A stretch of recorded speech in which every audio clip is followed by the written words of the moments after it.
ओम शांति। प्रभु प्रिय विश्व सेवाधारी आध्यात्मिक ज्ञान पिपासु श्रेष्ठ आत्मा मानंकु अंतरर शुभेच्छा शुभ अभिनंदन सुप्रभात सुस्वागतम। जुग अनुसारे वंश बा पीढ़ीर प्रचलन यह अनादि कालर विधि व्यवस्था अटे। जेपरि जुग चारि सेहिपरि वंश मध्य चारि। सूर्यवंश, चंद्रवंश, वैश्यवंश एवं शूद्रवंश। जदि जुग एवं वंशर विधि व्यवस्था रही तेबे एही सबु जुगरे बा वंशरे आत्मा मानंकु गति करिबाकु पड़िबो निश्चय निज निजर कर्म अनुसारे। अर्थात जेउ आत्मा जुगर आरंभ अर्थात सत्य जुगरे सूर्यवंशरे आसुछि सेही आत्मा ही तार स्थिति शक्ति एवं कर्मर फल अनुसारे पुनः जन्म नेई नेई चंद्रवंश वैश्यवंश एवं शूद्रवंशरे आसुछि निश्चय। अर्थात देवी देवतांकर जेतेबेले आत्मशक्ति ह्रास पाउछि सेमानंकर स्टेज धीरे धीरे कमिबाकु लागुछि, जहाकु शास्त्र रे कुहा जाउछि कि देवता मानंकु राक्षस माने परास्त करिदेले बा अन्य अर्थरे कहि परिबा देव आत्मा माने राक्षस प्रवृत्तिर अधीन ही गले। एथिरु प्रमाणित हुए कि सही आत्मा गुण अनुसारे देवता हेउछि एवं परे मनुष्य जन्म रे आसुछि, जहा मध्य भागवतरे उल्लेख अछि नर देहे नारायण एवं नर देहे दिव्य ज्ञान देखि संतोष भगवान। पुनश्च उल्लेख मध्य अछि ब्रह्मांकर नाभिरु विष्णु एवं विष्णुंकर नाभिरु ब्रह्मांकर उत्पत्ति। अर्थात आत्मा एक परंतु स्थान एवं काल अनुसारे पात्र केवल जहा बदलुछि। एठारे विचार करा जाई पारे कि ब्रह्मांक द्वारा जदि रचना हेउछि तेबे केउ दुनियार रचना हेउछि एवं केतेबेले हेउछि ए कथा मध्य आम मानंकु स्पष्ट हेबा उचित। टिके चिंता करंतु, स्वयं भगवान प्रजापिता ब्रह्मांक द्वारा स्थापना करुछंती तेबे निश्चय श्रेष्ठ दुनिया अर्थात सत्य जुगर स्थापना करिवे एवं एही कली जुगर ही सत्य जुगर स्थापना करिवे निश्चय। तेबे ब्रह्मा मध्य एई कली जुगर हेइथिबे तो तेणु तो ब्रह्मांकर पूजन नाही। वर्तमान सेही सत्य जुगी सूर्यवंश को जीवार श्रेष्ठ शिक्षा स्वयं परमात्मा साधारण वृद्ध शरीर रे दिव्य अवतरण करी प्रदान करुछंती, जहांकर नाम रखिछंती प्रजापिता ब्रह्मा।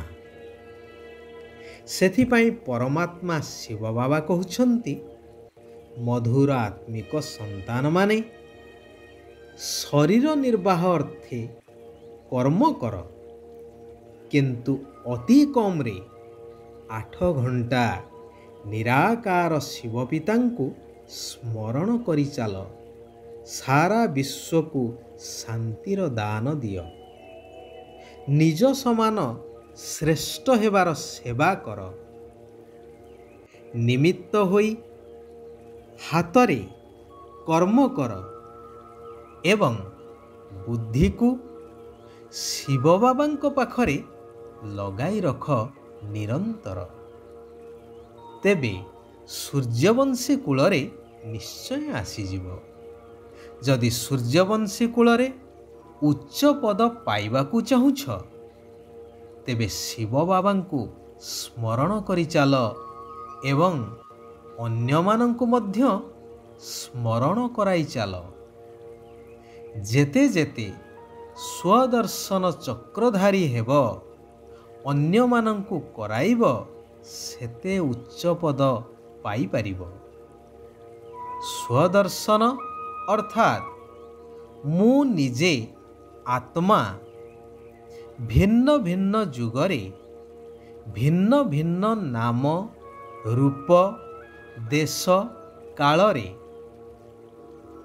କିଭଳି ଭାବେ ଆସି ଅଭିନୟ କରୁଛି, ତାହାର ଜ୍ଞାନକୁ ବୁଦ୍ଧିରେ ମନ୍ଥନ କରିବାକୁ ହିଁ ବାସ୍ତବରେ ସ୍ୱଦର୍ଶନ ଚକ୍ରଧାରୀ ହେବା କୁହାଯାଏ। ଆତ୍ମିକ ପୁରୁଷାର୍ଥ କରି ସମ୍ମାନର ସହିତ ଉତ୍ତୀର୍ଣ୍ଣ ହେବା ଦରକାର। ଏପରି କୌଣସି କର୍ମ ନ ହେଉ ଯାହାକି ଦଣ୍ଡ ଭୋଗିବାକୁ ପଡ଼ିବ। ଯିଏ ଦଣ୍ଡ ଭୋଗ କରିବ, ତାର ପଦ ମଧ୍ୟ ଭ୍ରଷ୍ଟ ହୋଇଯିବ।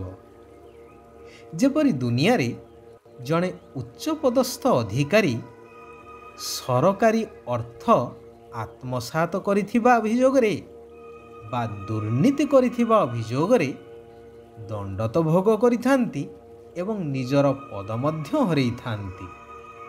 ସେହିଭଳି ଏଠାରେ ଶିବ ବାବାଙ୍କର ସନ୍ତାନ ହୋଇସାରିବା ପରେ ଯଦି ମନ, ବଚନ ଏବଂ କର୍ମରେ କୌଣସି ଅଶୁଦ୍ଧତା ଆସିଲା ବା କୌଣସି ଭୁଲ ହେଲା, ତେବେ ସେଥିପାଇଁ ଦଣ୍ଡ ମଧ୍ୟ ଭୋଗ କରିବାକୁ ହେବ ଏବଂ ଭବିଷ୍ୟ ନୂଆ ଦୁନିଆରେ ପଦ ମଧ୍ୟ କମ୍ ମିଳିବ।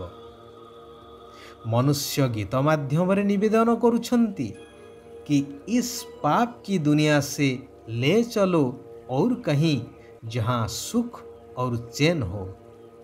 परंतु पुनश्च ସେହି ଭୁଲ ସେହି ପାପ କରି ଚାଲିଛନ୍ତି।